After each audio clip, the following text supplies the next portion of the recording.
challenge for the Bharatiya Janata Party in Karnataka elections 2023 is really whether it can transform itself from an old narrative to a new one. An old narrative which was confined by social arithmetic and dominated by regional leaders, to a new narrative where perhaps the party matters much more and the Prime Minister's image is the central focus. As many observers call it, can it transform from the Karnataka model to the Gujarat model? It's not an easy transition to make, and these elections will test on that process moving forward. This dramatic procession in the Hubli-Dharwad Central Constituency is with the BJP's candidate Mahesh Tenginakkai as he went to file his nomination papers.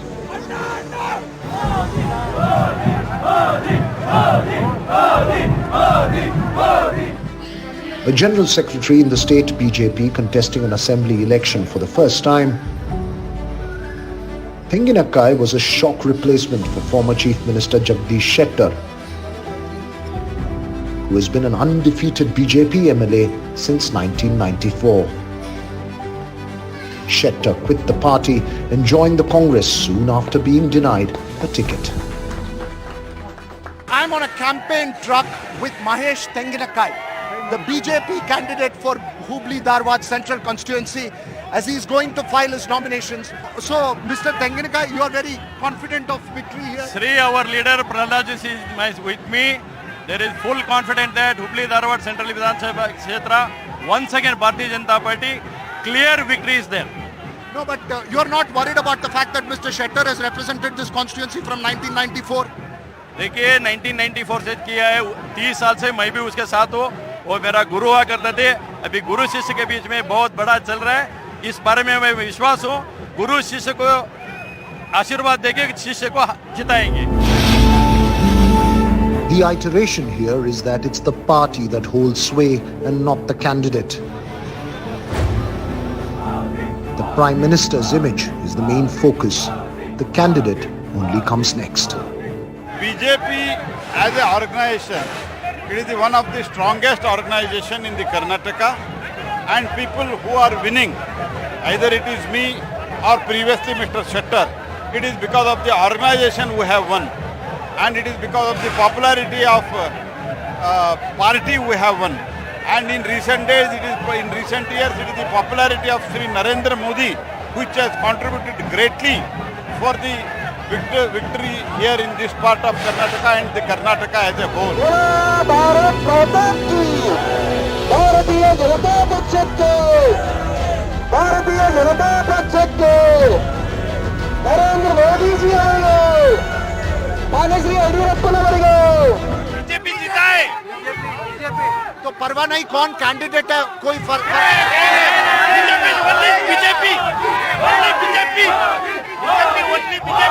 कोई भी candidate हो. Shettar is challenging exactly that narrative. He took out a massive rally to file his nomination papers as a Congress candidate. He comes from a family devoted to the RSS and was instrumental in building the BJP in the Hubli-Dharwad area. When self-respect is hurted, then it is inevitable for me. And regarding ideology is concerned, all ideology ends to the Jana Kalyana. It is welfare of the people, welfare of the ordinary people. All parties, either BJP or Congress, everybody's aim, last aim, Jana Kalyana. So, I always in that direction. So, I am making Jana Kalyana here. Now, I continue to Jana Kalyana in Congress party. The Congress has portrayed Shettar's case as an insult by the Bharatiya Janata Party to a leader from the powerful Lingayat sect, which constitutes an estimated 17% of the state's population and is the core vote base of the BJP.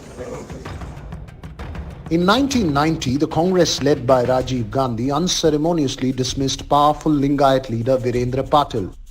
Patil was forced to step down as Chief Minister even though he had led the Congress to a monumental victory just a year earlier in 179 of the 224 assembly seats.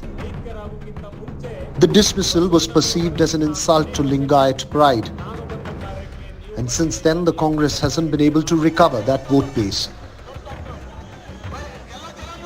party hopes that showing respect to the likes of Shettar and former Deputy Chief Minister Lakshman Savdi, who also quit the BJP after being denied a ticket, will help it march back into Lingayat territory. For decades, the Congress's state unit has been dominated by non-Lingayat leaders like Siddaramaiah and DK Shiv Kumar, who are in charge of the party now. But suddenly, its outreach to the sect is the focus of Rahul Gandhi's campaign in North Karnataka. तो BJP और RSS की विचारधारा देश में नफरत, हिंसा का माहौल बना रही है। प्रधानमंत्री जी और बीजेपी के नेता बसवा जी की बात करते हैं, मगर फिर बसवा जी ने जो कहा था वो नहीं करते। In this process, its own young leaders like Rajat Ullagadimat, who was hoping to be the Congress candidate against Shettar, will now have to work for him. So Rajat, you would have possibly been the candidate of the Congress party had Mr. Shettar not jumped over. Is there a sense of disappointment? Not at all. Congress is significant for sacrifice. My candidature is sacrifice to fill the honor which BJP did not give to a tall Lingayat leader who built BJP from bricks to the tower. Shettar and Tenginakai both belong to the Lingayat sect, which dominates the BJP's core vote base. And the point to prove for the ruling party is that the seat and the sect are the party's preserve, even if a leader leaves it. Home Minister Amit Shah himself has been focused on that effort. There are typically three kinds of seats. One, where the party controls the narrative. The second, where candidates control the narratives, and these are those seats where candidates can shift parties at ease and still win. And third, where parties and candidates matter. The challenge for the BJP to increase the number of seats where the party controls the narrative.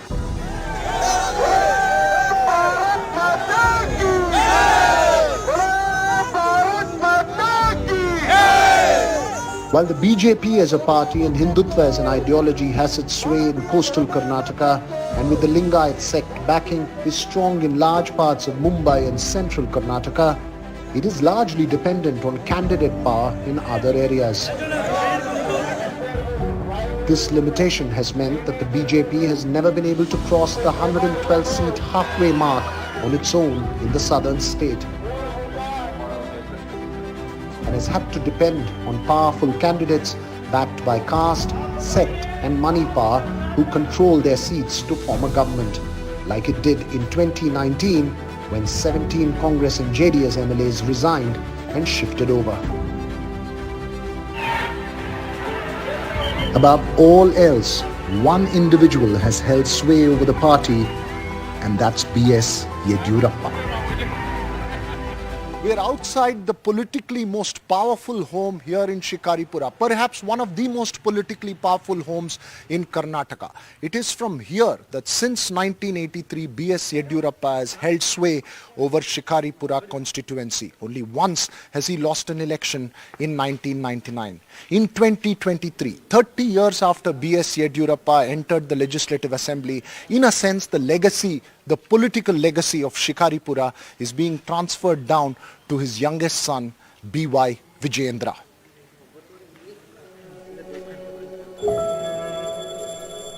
The prayers to the gods are a mandatory ritual as Vijayendra officially enters electoral politics.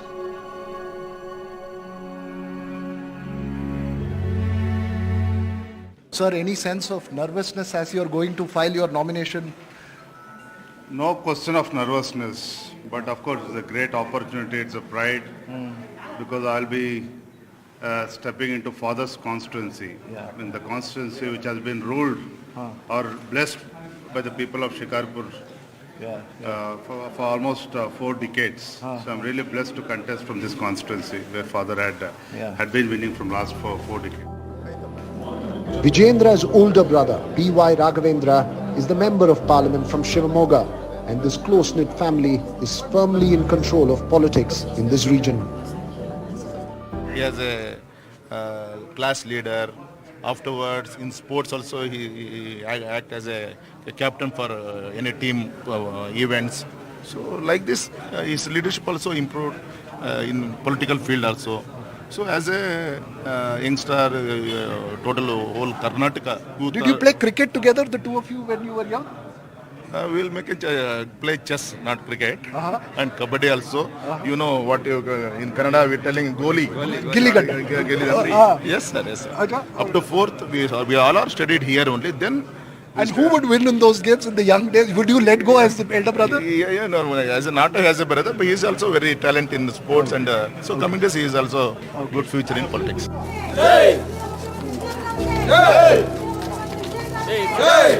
In Shikaripura and these parts of Karnataka, it's clear who the leader is. Don't look Yediyurappa only for Karnataka. His wings, if you utilize this, in the sense High Command utilizes, it will help you a lot in Maharashtra also, and Andhra Pradesh, Telangana, Tamil Nadu, Kerala, and all the southern states. His wings may be utilized for Bharatiya Janata Party.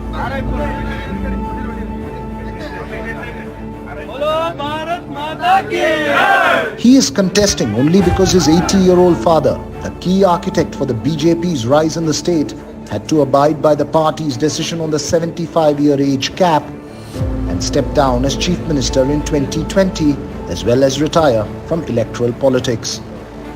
In politics, retirements may never be permanent. What do you see for yourself in the future? You see, I myself taken decision not to contest for assembly election, and also almost all, even though I am not retired from the politics, I am touring in the state, just like Yediyurappa also taken the same decision.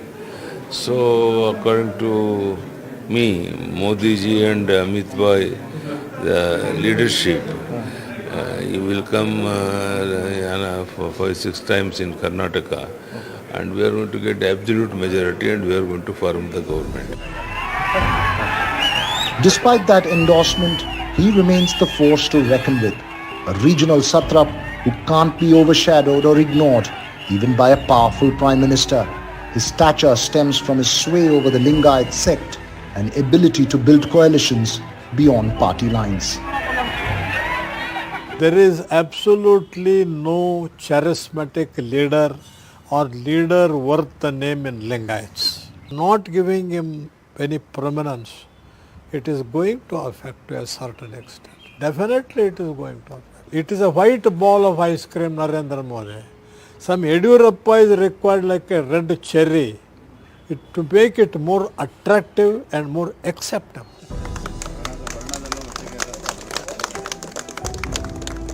The influence that religious mutts have over Karnataka politics is a widely discussed topic. Whether it is a national or regional politician, they all seek the blessings of seers when they arrive here in Karnataka. And private conversations with politicians and political observers often reveal how mutts have played a crucial role in bringing about a compromise, say, between two warring political candidates, or even dictating who a candidate should be for a particular constituency. Yediyurappa's sway over the mutts has been instrumental in his success. When he broke the party in 2012, it collapsed in the 2013 Assembly elections. The BJP has only emerged as the single largest party when Yediyurappa was firmly in charge in 2008 and 2018.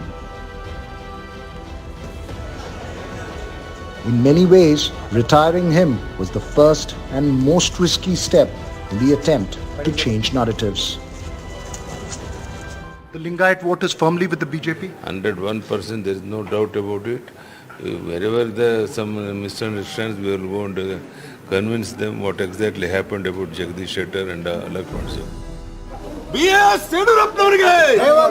But he could not take the party beyond the 112-seat halfway mark on its own in an assembly election. And that's because the BJP under him was confined by the caste and sect arithmetic of Karnataka. However, the man who replaced him as chief minister, Basavaraj Bommai, also from the Lingayat sect, is not seen to have the same mass appeal as his predecessor. This roadshow to file nominations at his Shigaon constituency with the BJP National President JP Nadda and popular Kannada actor Kicha Sudeep by his side was to bolster the chief minister's image. Bommai has had to combat corruption allegations, dissidents in the party, and the perception of a weak leadership. about the issues of dissent within? You have Jagdish Shettar going out of the party. There is a sense that there are many different camps in operation in Delhi. Is that true? No. There are no camps. There is only one camp, that is BJP camp. And BJP, with our leader Narendra Modi ji, has got certain principles. We go by principles, and we don't change our principles from one election to another election. So there will be some kind of heartburn to somebody when such principles are operated. This is nothing but natural. But our party has got a capacity to digest all this, because our strength is the people, our strength is the leadership of Narendra Modi ji and our workers. Barring a few pockets, hardline Hindutva has also failed to emerge as an overarching narrative that could tide over caste and sect divisions. This is despite decisions such as withdrawal of reservations for Muslims just before polls were announced, or controversies like the one around Tipu Sultan. Yediyurappa himself was the moderate and coalition builder who kept away from that hardline agenda, and perhaps an impediment to it.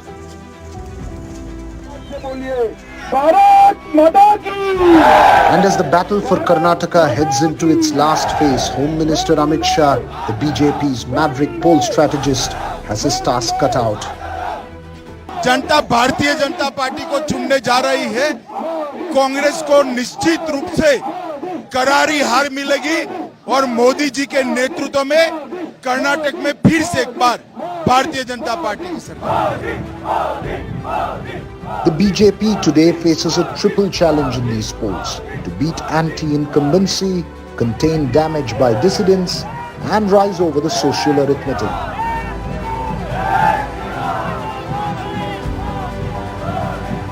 And it's relying almost entirely on a blitzkrieg campaign by the Prime Minister to do that. It's not the state leaders like we have seen Yediyurappa and all being the big faces of the BJP in the past elections. This time you think it is all entirely the Prime Minister who's going to be the main focus? Certainly the other regional leaders are all there, but it is Mr. Prime Minister who is our main star campaigner.